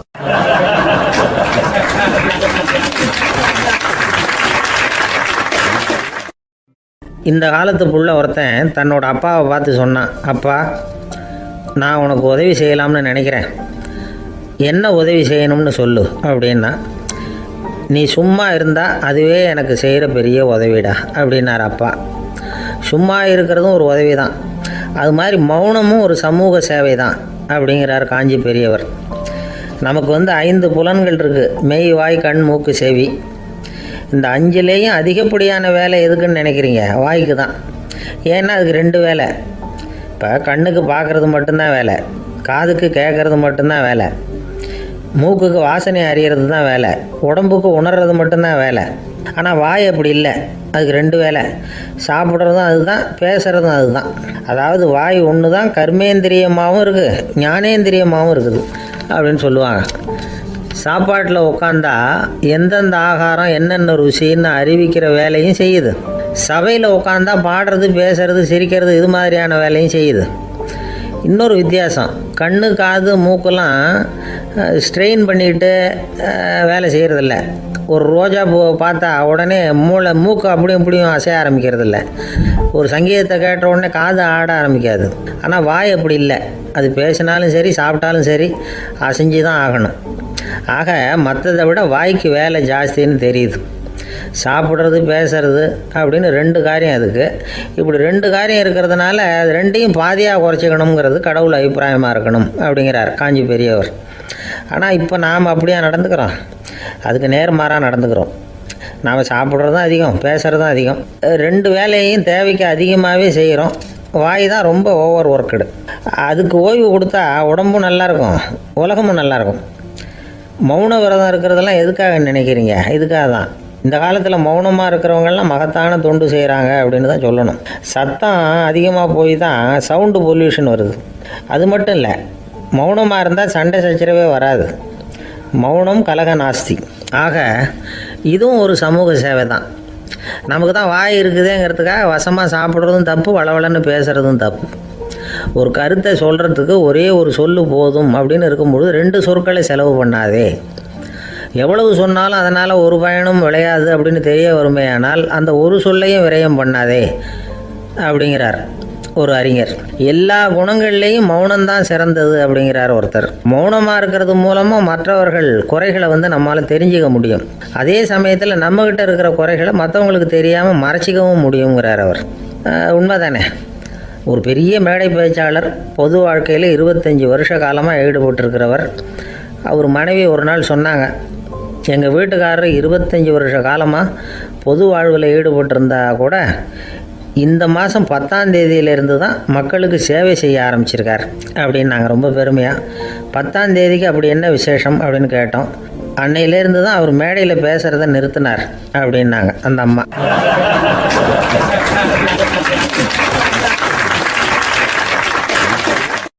ஒரு ஆசாமி வேகமாக ஓடிக்கிட்டு இருந்தான். ஏன் இப்படி ஓடுறேன்னு கேட்டார் இன்னொருத்தர். அங்கே ஒரு ஆள் அடிபட்டு கிடக்கிறான், அதை பார்த்தேன், உடனே ஓடுறேன்னா. எங்கேன்னு கேட்டார். ஆஸ்பத்திரிக்குன்னா. ஒரு ஆள் அடிபட்டு கிடக்கிறத பார்த்தா உடனடியாக நாம் செய்ய வேண்டியது முதல் உதவி, அதுக்கப்புறம் தான் ஆஸ்பத்திரி. இன்றைக்கி விபத்துங்கிறது சர்வசாதாரணமாக நடந்துக்கிட்டு இருக்குது. வாகன விபத்து, வெடிகுண்டு விபத்து, தீ விபத்து, கட்டடம் சரியறது, பூகம்பம், இப்படி நிறைய நடக்குது. ஒரு விபத்தை பார்த்துட்டா நம்மளில் பல பேர் நமக்கு என்னத்துக்கு வம்புன்னு ஒதுங்கி போயிடுறதும் உண்டு. சில பேர் துணிஞ்சு கிட்ட போய் உதவி செய்கிறதும் உண்டு. அப்படி உதவி செய்ய நினைக்கிறவங்களுக்கு உபயோகப்படுற தகவல் இது. விபத்தில் காயமடைஞ்சவங்களை 3 பிரிவாக பிரிக்கலாமா. முதல் வகை கொஞ்சம் சீரியஸானது, உயிருக்கு உடனே ஆபத்து தரக்கூடியது. மூளை காயம், முகம், கழுத்து காயங்கள், இருதயம், நுரையீரல் காயங்கள், வயத்தில் உள்ளுறுப்பு காயங்கள், அதிகப்படியான இரத்தப்போக்கு, இதனால எல்லாம் பாதிக்கப்பட்டிருந்தால் அது முதல் வகை அப்படின்னு நாமளே மனசுக்குள்ளே முடிவு பண்ணிக்கணும். இவங்களுக்கெல்லாம் உடனடியாக முதல் உதவி கொடுக்கணும். தாமதப்படுத்தாமல் ஆஸ்பத்திரிக்கு கொண்டுகிட்டு போயிடணும். இப்படி கொஞ்சம் எச்சரிக்கையாக நடந்துக்கிட்டால் அவங்களில் பல பேரை காப்பாற்றி போடலாம். 2வது வகை எப்படின்னா, முதல் உதவி விரைவாக கிடைச்சா உயிர் பிழைக்கக்கூடிய மார்பு காயங்கள், கைகால் எலும்பு முறிவு, இடுப்பு முதுகெலும்பு காயம், சீரான இரத்த சேதம், இப்படிப்பட்டவங்களை 2வது வகையாக பிரிக்கணும். ஆபத்து இல்லாத சிராய்ப்புகள், சிறு காயங்கள், இரத்த உறைவுகள், இதனால் பாதிக்கப்படுறவங்க 3வது வகை. ஒருத்தர் தலையில் அடிபட்டு நினைவு விழுந்துட்டார்னு வச்சுங்க, அவருக்கு வாந்தி வர்றதுனால புறையேறி மூச்சு அடைப்பு உண்டாகும். இப்படி ஆகாமல் இருக்கிறதுக்காக தலையை ஒரு பக்கமாக சாய்ச்சி வைக்கலாம். நாடி துடிப்பையும் இதய துடிப்பையும் தொட்டு பார்க்கணும். அது குறைஞ்சிருந்தாலும் சரி, நின்று இருந்தாலும் சரி, அவர் மார்பை நிமிஷத்துக்கு 80 தடவை உள்ளங்கையால் அழுத்தி இதய துடிப்பை மீட்கிறதுக்கு உதவி பண்ணணும். கழுத்தில் காயம்பட்டாலும் ஆபத்து அதிகம். கழுத்துக்கு அடியில் ஒரு துண்டை மடித்து வைக்கலாம். 2 பக்கமும் சின்ன தலையணை அல்லது துணி மடிப்புகளை வச்சு கழுத்தை அதிகமாக அசையாமல் பார்த்துக்கலாம். முதுகெலும்பு முறிஞ்சிருக்குமோ அப்படிங்கிற சந்தேகம் இருந்ததுன்னா அவரை அதிகமாக அசைய விடக்கூடாது. அதிகமாக அசைஞ்சால் தண்டு இடத்துல பாதிப்பு ஏற்பட்டு கைகால் விளங்காமல் போயிடும். அவரை ஒரு கனமான போர்வை இல்லைன்னா பாயில் படுக்க வச்சு 4 பேர் மெதுவாக தூக்கி மருத்துவ உதவிக்கு அனுப்பி வைக்கலாம். கையெலும்பு முறிஞ்சிருந்தால் முறிஞ்ச பாகத்தை உடம்போடு சேர்த்து அசையாமல் கட்டி போடலாம். கால் எலும்பு முறிஞ்சிருந்தால் மற்ற காலோடு சேர்த்து கட்டி போடலாம். முறிஞ்ச பாகம் தொங்காமல் பார்த்துக்கணும், அப்போ தான் வீக்கம் உண்டாகாமல் இருக்கும். வெட்டு காயம், குண்டடிப்பட்ட காயம், இதிலெல்லாம் ரத்தப்போக்கு அதிகமாக இருக்கும். ரத்தம் வெளியேற ஆபத்து அதிகம். சுத்தமான துணியை பல மடிப்புகளை மடித்து காயத்தின் மேலே வச்சு அழுத்தமாக ஒரு 10 நிமிஷம் பிடிச்சிக்கணும். ரத்தம் நின்ன உடனே காயத்துக்கு கட்டு போடலாம். சில சமயம் காயம்பட்ட பாகத்தை உயரமாக தூக்கி பிடிச்சிக்கிட்டா தான் ரத்த கசிவு நிற்கும். இந்த விவரங்களையெல்லாம் கொஞ்சம் மனசில் வாங்கி வச்சுக்கிட்டோம்னா சமயத்தில் உதவும். ஏன்னா இந்த காலத்தில் விபத்து எந்த ரூபத்தில் எப்போ வரும்னு யூகிக்கவே முடியல. நண்பர் ஒருத்தர் சொன்னார், நேற்றுக்கு பாருங்கள் சார், என் கண்ணு முன்னாடியே ஒரு சின்ன விபத்து நடந்ததுன்னார். என்னன்னு விசாரித்தோம். ஒரு பஸ்ஸில் வந்துக்கிட்டு இருந்தேன். அந்த பஸ்ஸில் பின்பக்கம் படி ஓரமாக நின்றுக்கிட்டு இருந்த ஒருத்தர் ரோட்டில் விழுந்துட்டார். டிரைவர் அதை கவனிக்கலை, நிறுத்தாமல் அவர் பாட்டுக்கு போகிறாருனார். கண்டக்டர் உடனே விசில் கொடுத்து பஸ்ஸை நிறுத்த வேண்டியது தானே அப்படின்னோம். அதுதான் சார் முடியாமல் போச்சுன்னார் அவர். ஏன்னு கேட்டாங்க. தவறி கீழே விழுந்ததே அந்த கண்டக்டர் தான் சார் அப்படிங்கிறார்.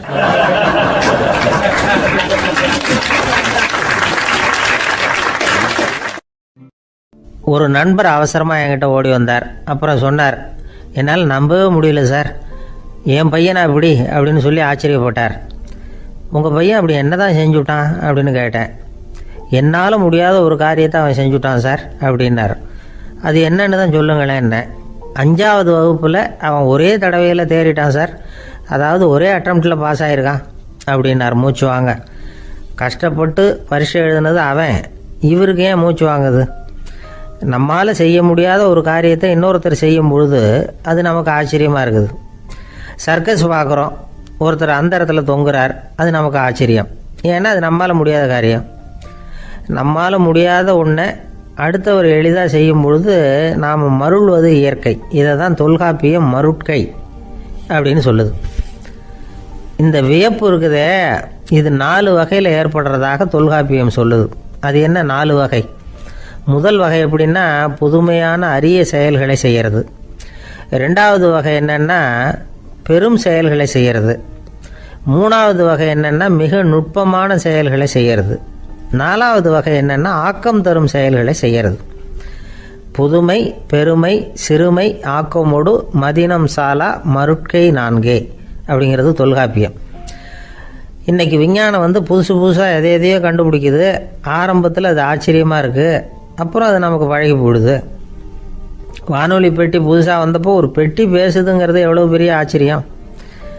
இப்போ யாரும் அதை ஆச்சரியமாக பார்க்குறதில்ல. மதினம் சாலா மருட்கை அப்படின்னு ஒரு சொற்றொடர் வருது பாருங்கள். அதில் கருத்தாழம் உண்டு. எதை பற்றியும் போதுமான அளவு புரிந்து கொள்ளாத போது ஒருத்தர் ஆச்சரியப்படுறார். புரிந்து கொண்ட பிறகு ஆச்சரியம் மறைஞ்சு போயிடுது. மிக நுட்பமான செயல்களும் நம்ம ஆச்சரியப்பட வைக்கும். ஒரு அரிசியில் ஒரு திருக்குறள் எழுதி காட்டுறாங்க, ஒரு முட்டை ஓட்டுக்குள்ளே ஓவியம் தீட்டி காட்டுறாங்க.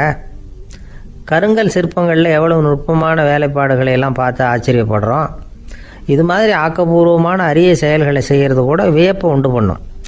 குப்பை கூலங்களை கூட வாழ்க்கைக்கு பயன்படுகிற பொருளாக மாற்றுகிறவர்கள் இருக்காங்க. அவர்களுடைய செயல் வியப்பு அளிக்குது. இடைக்காட்டு சித்தர் பாடின 30 நூலில் வர்ற ஒரு பாடல், ஆற்றல் பிறர் அறிதலின் அகம் கிளர்வு உறுதலின் கற்று அறி பாணர் கழுமிய கோடலின் தோற்றம் உருகவே போற்றல் சால் வியப்பே. ஒருத்தருடைய ஆற்றல் தெரியாமல் இருந்தது, அவருடைய அரிய செயலை பார்க்கும் பொழுது வியப்பாக இருந்தது, மனசுக்குள்ள கிளர்ச்சி. பாவலர்கள் இவர்களுடைய புகழை பாடி மற்றவர்களும் தெரிந்து கொள்ளுமாறு செய்கிறார்கள். அப்படிங்கிறது தான் ஒரு யதார்த்தமான உண்மை. ஆக எல்லா வகையிலும் மக்கள் தங்களுடைய வாழ்க்கையில் முன்னேறுவதற்கான வழிகாட்டுகிற ஒரு மெய்ப்பாடு தான் வியப்புங்கிறது. இந்த காலத்தில் நம்ம எப்படியெல்லாம் ஆச்சரியப்பட வைக்கிறாங்க. ஒரு ஆளை பிடிச்சி ஜெயிலில் கொண்டு வந்தாங்க. ஜெயில் அதிகாரி அவனை ரொம்ப ஆச்சரியமாக பார்த்தாரான். இவன் கேட்டான், ஏன் சார் அப்படி பார்க்குறீங்க, நான் இப்போ இங்கே வர்றது உங்களுக்கு ஆச்சரியமாக இருக்குதா அப்படின்னு கேட்டிருக்கான். இதுக்கு ஜெயில் அதிகாரி சொல்லியிருக்கார், நீ இப்போ இங்கே வந்ததில் எனக்கு ஒன்றும் ஆச்சரியம் இல்லைப்பா, ஏற்கனவே நீ இங்கேருந்து விடுதலையாகி போய் 6 மாதம் ஆச்சு, இவ்வளவு லேட்டாக வர்றியே அதுதான் எனக்கு ஆச்சரியமாக இருக்குது அப்படின்னாராம்.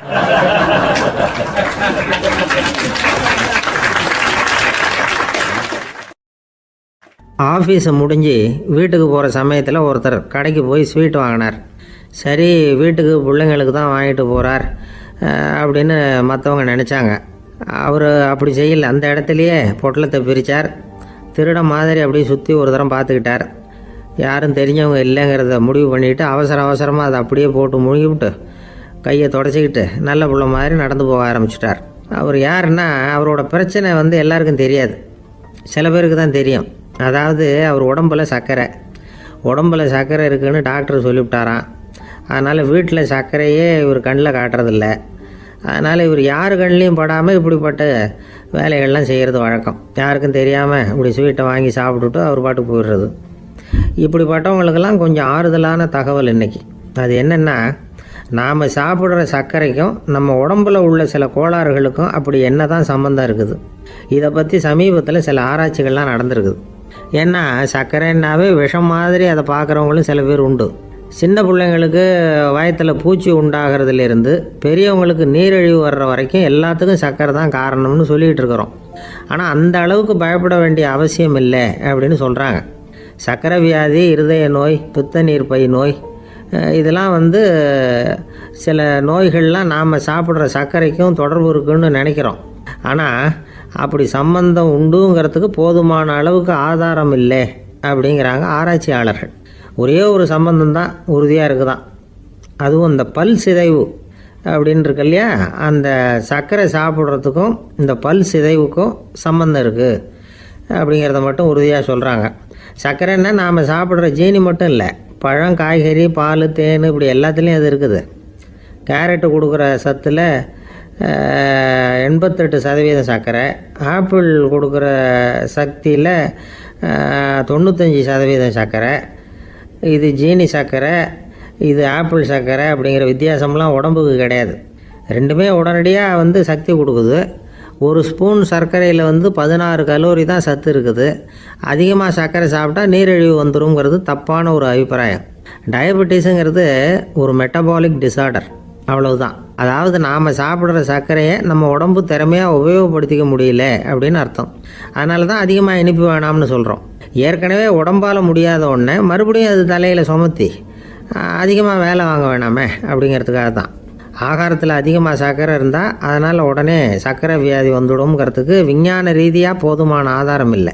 அதனால் எப்போவாவது அதிகமாக ஸ்வீட்டு சாப்பிட்டுட்டா ஐயோ அதிகமாக சாப்பிட்டோமோ என்ன பண்ண போகுது தெரியலையே அப்படின்னு நினச்சி மனசை போட்டு குழப்பிக்க வேண்டியதில்லை. பொதுவாக எதுவுமே அதிகமாக வேண்டாம், எல்லாம் சீராக இருந்தால் போதும். நீரிழிவுங்கிறது புதுசாக வந்துட்ட ஒரு நோய் இல்லை, ரொம்ப காலமாகவே இருக்கிற ஒன்று தான். நம்ம முன்னோர்கள் இதை மதுமேகம் அப்படின்னு சொல்லுவாங்க. அதை கட்டுப்படுத்துறதுக்கு அவங்களே சில வழிமுறையை சொல்லி வச்சுருக்கிறாங்க. அது என்னென்னா வேறு ஒன்றும் இல்லை, இந்த பாவக்காய், முள்ளங்கி, அருகம்புல், அவ்வளவுதான். வெள்ளை முள்ளங்கி இருக்குல்ல, அதை வாரத்துக்கு 3 நாள் சாப்பிட்டுக்கிட்டு வாங்க. நூலுக்கோல் ரொம்ப நல்லது. இல்லைன்னா முள்ளங்கி சாறு 1 ounce சாப்பிட்டுட்டு வரலாம். ரத்தத்தில் சேர்கிற சர்க்கரை அளவு இதெல்லாம் கட்டுப்படுத்துது. சிறுநீரில் காணப்படுகிற சர்க்கரை அளவையும் சமநிலைப்படுத்துது. தினமும் ஆகாரத்தில் கோதுமை, கேழ்வரகு, வெந்தயம், கருவேப்பிலை, சோயாபீன்ஸ் எது கிடைக்குதோ சேர்த்துக்கலாம். இப்படிலாம் செஞ்சுக்கிட்டு வந்தால் அப்புறம் வீட்டுக்கு தெரியாமல் கடையில் போய் நின்றுக்கிட்டு ஸ்வீட் வாங்கி திருட்டுத்தனமாக சாப்பிட வேண்டிய அவசியமே உங்களுக்கு வராது. 2 ஆசாமிகள் கடற்கரையில் உட்காந்து சாவகாசமாக பேசிக்கிட்டு இருந்தாங்களாம். ஒருத்தர் சொன்னார், இன்னொருத்தருக்கு தெரியாமல் ஸ்வீட்டு சாப்பிட்றதே எப்பவும் இடைஞ்சல் தான் சார். நேற்றுக்கு பாருங்கள் அப்படி தான் சாப்பிட்டுக்கிட்டு இருந்தேன், வீட்டுக்காரி கண்ணில் போட்டுவிட்டுது, அதுக்கப்புறம் ஒரே ரகலையாக போச்சு அப்படின்னாராம். எனக்கு கூட அப்படி தான் சார் ஆகிட்டுது, ஒரே ரகலை அப்படின்னாராம் இன்னொருத்தர். நீங்கள் சாப்பிட்டதும் உங்கள் வீட்டுக்காரங்க கண்ணில் போட்டுவிட்டுதா சார் அப்படின்னு கேட்டிருக்காரு இவர். அதுக்கு அவர் சொன்னாராம், அப்படி இல்லை சார், கடைக்காரர் கண்ணில் போட்டுவிட்டுதோ, நான் அவருக்கு தெரியாமல் அந்த ஸ்வீட்டை அவர் கடையிலேருந்து எடுத்திருந்தேன் அப்படின்னு விளக்கம் கொடுத்தாராம் இந்த ஆள்.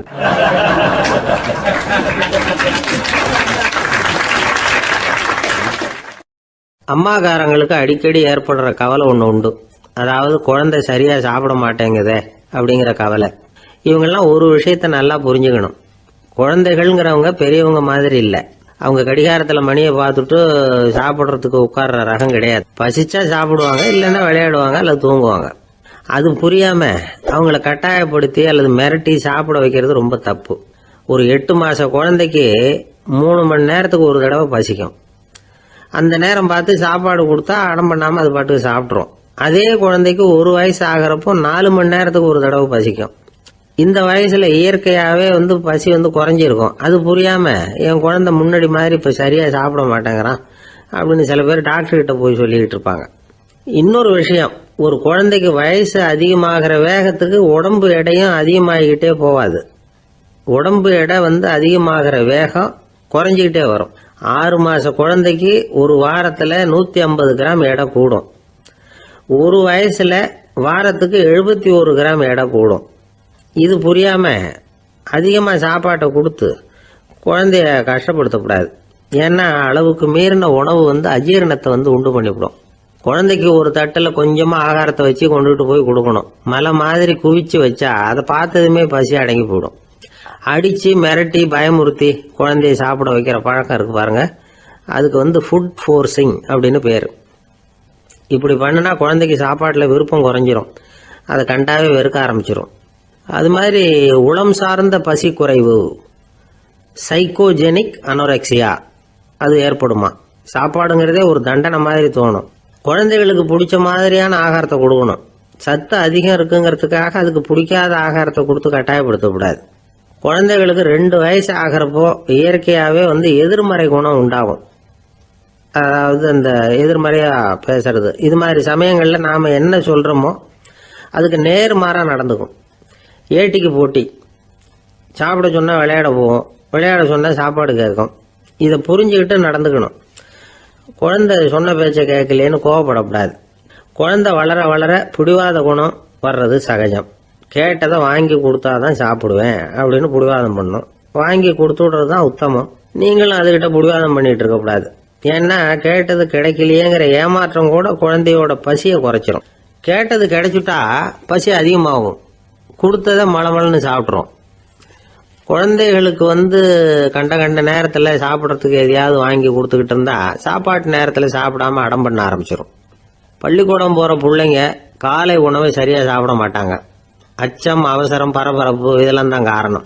பள்ளிக்கு புறப்படுறதுக்கு ஒரு 3/4 மணி நேரத்துக்கு முன்னாடியே சாப்பாடு போட்டுருங்க, அது சரியாக போடும். படிக்கிற குழந்தைகள் உடல் சோர்வு, மனச்சோர்வு இது காரணமாக கூட சாப்பிட மறுக்கிறது உண்டு. இப்போ உதாரணமாக சாயந்தரம் விளையாடி விட்டு வீட்டுக்கு வந்ததும் சாப்பிட சொன்னால் வேணாம்பாங்க. இது உடல் சோர்வு.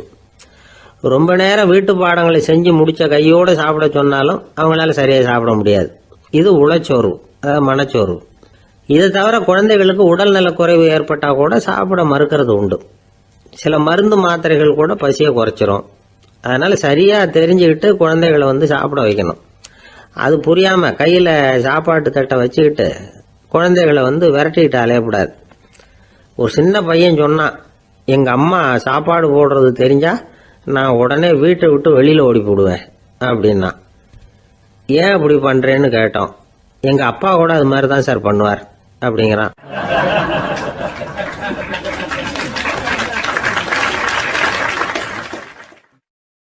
ஒரு அரசனும் அமைச்சரும் ஒரு நாள் ரொம்ப சாவகாசமாக பேசிக்கிட்டு இருந்தாங்களாம்.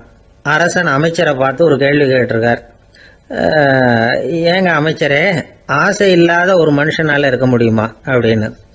ஏன் முடியாது, துறவி அப்படிங்கிறவங்கெல்லாம் அப்படிப்பட்டவங்க தானே அப்படின்னாராம் அமைச்சர். அவங்கெல்லாம் உண்மையிலேயே ஆசையை விட்டவங்க தானா அப்படின்னு கேட்டாராம் ராஜா. அப்படிதான் இருக்கணும் அப்படின்னாராம் அமைச்சர். அப்படின்னா ஆசையே இல்லாத ஒரு உண்மையான துறவியை நான் பார்க்கணுமேன்னார். அது என்ன பிரமாதம், அதுக்கு நான் ஏற்பாடு பண்ணுறேன் அப்படின்னுட்டார் இவர். சொல்லிவிட்டு உடனே புறப்பட்டு போனார். அங்கே எங்கே தேடினார். அப்புறம் தான் அவருக்கு புரிஞ்சுது உண்மை துறவியை கண்டுபிடிக்கிறது எவ்வளவு கஷ்டமான காரியம்னு. இருந்தாலும் ராஜா கிட்ட சொல்லியாச்சே, உண்மை துறவியை காட்டுறேன்னு. இப்போ என்ன பண்ணுறது? ராஜா கிட்ட சொன்னபடி நடக்கலைன்னா அவருக்கு கோவம் வந்துடும். அமைச்சர் ஒரு யோசனை பண்ணார்.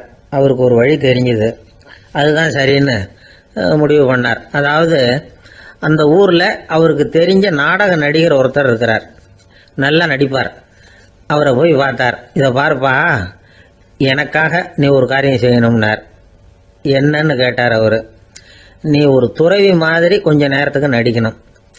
ராஜா உன்னை பார்த்துட்டு போகிற வரைக்கும் நடி, அது போதும். அதுக்காக உனக்கு 10,000 ரூபா தரேன் அப்படின்னார்.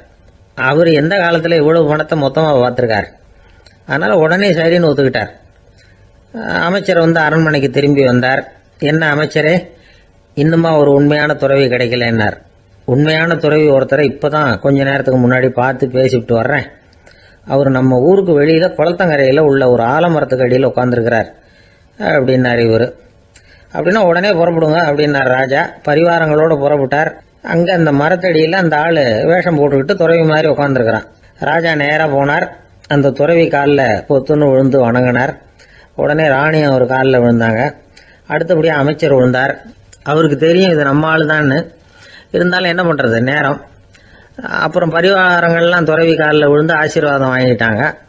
ராஜா அப்புறமா தங்கத்தட்டில் பொண்ணையும் பொருளையும் வச்சு அந்த துறவிகிட்ட ரொம்ப பணிவாக நீட்டுறார்.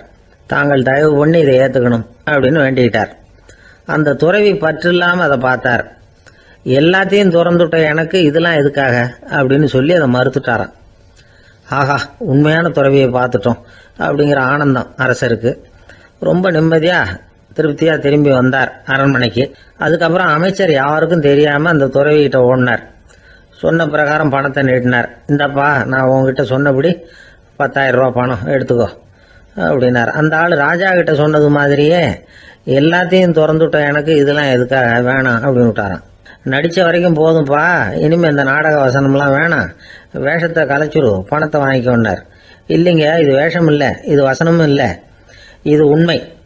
கொஞ்ச நேரம் துறவி மாதிரி நடித்ததுக்கே இந்த தேசத்து ராஜா, ராணி, அமைச்சர், பரிவாரங்கள் எல்லாம் என் காலில் விழுந்து வணங்குறாங்க.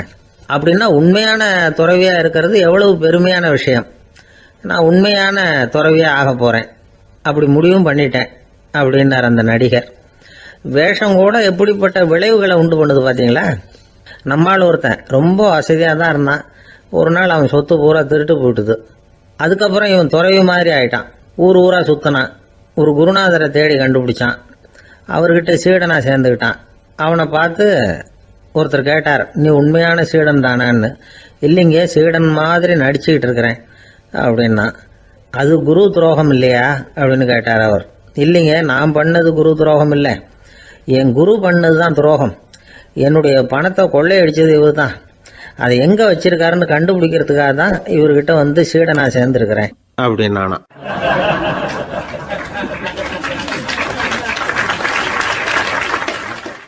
ஒருத்தர் ரொம்ப அவசரமா வந்தார். சார், மனுஷன் நிம்மதியா இருக்கிறதுக்கு என்ன வழின்னு கேட்டார். சீக்கிரமா ஒரு கல்யாணத்தை பண்ணீங்க, எல்லாம் சரியா போடும் அப்படின்னோம். அவர் ஒரு மாதிரியா பார்த்தார். ஏற்கனவே எனக்கு கல்யாணம் ஆயிட்டுது சார், அதனால தானே நிம்மதியா இருக்கிறதுக்கு வழி கேட்கறேன் அப்படின்னார். சரி, இவர் ஒரு மாதிரியான கேஸ் அப்படின்னு நினைச்சுக்கிட்டு நம்மகிட்ட இருந்த ஒரு சின்ன புத்தகத்தை அவர்கிட்ட தூக்கி கொடுத்தோம். இதை படிச்சு பாருங்கன்னு. கல்யாணத்துக்கு பிறகும் சந்தோஷமா இருக்கிறதுக்கு என்ன வழி அப்படிங்கிற கேள்விக்கு அந்த புத்தகத்துல விளக்கம் இருந்தது. கணவன் மனைவிக்குள்ள சிக்கல் வராம இருக்கிறதுக்கு அதுல சில வழிகளை சொல்லி கொடுத்துருக்குறாங்க. அதெல்லாம் என்னென்ன அப்படிங்கறத இப்ப பார்க்கலாமா. குடும்பம்னு இருந்தா கோபம் வரதான் செய்யும். அது வந்துட்டு போகட்டும், பரவாயில்ல. ஆனா அந்த கோபம் ஒரே நேரத்துல 2 பேருக்கும் வந்துடாம பாத்துக்கணும். ஒரு சமயத்துல யாராவது ஒருத்தர் தான் கோபப்படணும், அடுத்தவங்க அமைதியா இருக்கணும். அதுக்கப்புறம் இவர் அமைதியான உடனே அவங்க ஆரம்பிச்சுக்கலாம். கோபமா ஏதாவது சொன்னா உடனே கோபமா பதில் சொல்லக்கூடாது. கொஞ்சம் பொறுத்து கோபம் தீர்ந்த உடனே அந்த பதில சொல்லலாம். அப்போ பதில் கோபமா இருந்தா கூட அது அவ்வளவு பெருசா தெரியாது. அற்ப விஷயத்துக்கெல்லாம் காய்ச்சி மூச்சுன்னு கத்திட்டு இருக்கக்கூடாது. உங்க 2 பேருக்குள்ள ஒரு தர்க்கம் ஆரம்பம் ஆயிட்டுதுன்னு வச்சுக்கோங்க. கடுமையா 2 பேரும் விவாதம் பண்றீங்க. உங்கள ஒருத்தர் இதுல ஜெயிக்கணும்னா அது நீங்களா இருக்க வேணாம், அடுத்தவங்க ஜெயிக்கிறதுக்கு நீங்க துணையா இருங்களேன். அப்படின்னா நீங்க கொஞ்சம் விட்டு கொடுக்கணும், அவ்வளவுதான். ஏதாவது குத்தம் சொல்லணுமா, செஞ்ச தப்ப சுட்டி காட்டணுமா, விமர்சனம் பண்ணணுமா, பண்ணுங்க, வேணான்னு சொல்லல. ஆனா சொன்னதை அப்படி சொல்றத வந்து கொஞ்சம் அன்பா இதமா சொல்லுங்க. எப்போ நடந்த தவறுகளை எல்லாம் இப்போ போய் மறுபடியும் ஞாபகப்படுத்திட்டு இருக்க வேண்டாம். நான் அப்பவே சொன்னேன் இந்த புடவை வேணாம்னு, நீங்க தான் கேட்கல, இப்ப பாருங்க கிழிஞ்சு போச்சு இப்படின்னு கத்துனாங்க ஒரு அம்மா. எப்போ சொன்னீங்கன்னு கேட்டா ஒரு 10 வருஷத்துக்கு முன்னாடி தீபாவளி சமயத்துல அப்படிங்கிறாங்க. அது என்ன இன்னும் அப்படியே புதுசாகவே இருக்கும்? உங்களுக்கு அவர் தான் பெருசு, அவருக்கு நீங்க தான் பெருசு. அதை விட இந்த உலகத்துல வேற எதுவும் முக்கியம் இல்லைன்னு நினைக்கணும். நீ தான் என்னுடைய உலகம்னு எத்தனை தடவை சொல்லியிருப்பீங்க. அதெல்லாம் வெறும் வசனமா போயிடக்கூடாது. ஏதாவது ஒரு பிரச்சனையை பத்தி கடுமையா விவாதம் பண்ணிட்டு இருக்கீங்க, அதை அப்படியே பாதியில விட்டுட்டு படுக்கைக்கு போயிடக்கூடாது. சொச்சத்தை நாளைக்கு பேசிக்கலாம்னு. அப்படி போனா தூக்கம் வராது. பிரச்சனையை ஒரு முடிவு பண்ணிக்கிட்டு அதுக்கப்புறமா தூங்க போகணும். ஒரு நாள்ல ஒரு தடவையாவது உங்க ஜோடியை பாராட்டி நல்ல விதமா கனிவா ஒரு வார்த்தை சொல்லணும் அப்படின்னு தீர்மானம் பண்ணீங்க. ஏதாவது தப்பு பண்ணிவிட்டீங்கன்னா பரவாயில்ல, அதை ஒத்துக்கிறதுக்கும் மன்னிப்பு கேட்கறதுக்கும் தயாரா இருக்கணும். அது ஒன்றும் கேவலம் கிடையாது. வீட்டுக்குள்ள தானே கேட்க போறீங்க, வெளியில யாருக்கு தெரிய போகுதோ. எப்படியோ உங்களுக்குள்ள ஒரு சமரசம் ஆனா சரிதான். ஒரு தகராறுன்னு எடுத்துக்கிட்டா குறைஞ்சபட்சம் அதுக்கு 2 பேர் தேவை. தனியாவே உட்காந்துக்கிட்டு நான் இப்ப தகராறு பண்ணிட்டு இருக்கிறேன் அப்படின்னு யாரும் சொல்ல முடியாது. 2 பேர் தகராறு பண்றாங்கன்னா பொதுவா அந்த 2 பேர்ல யாரு அதிகமா பேசுறாங்களோ அவங்க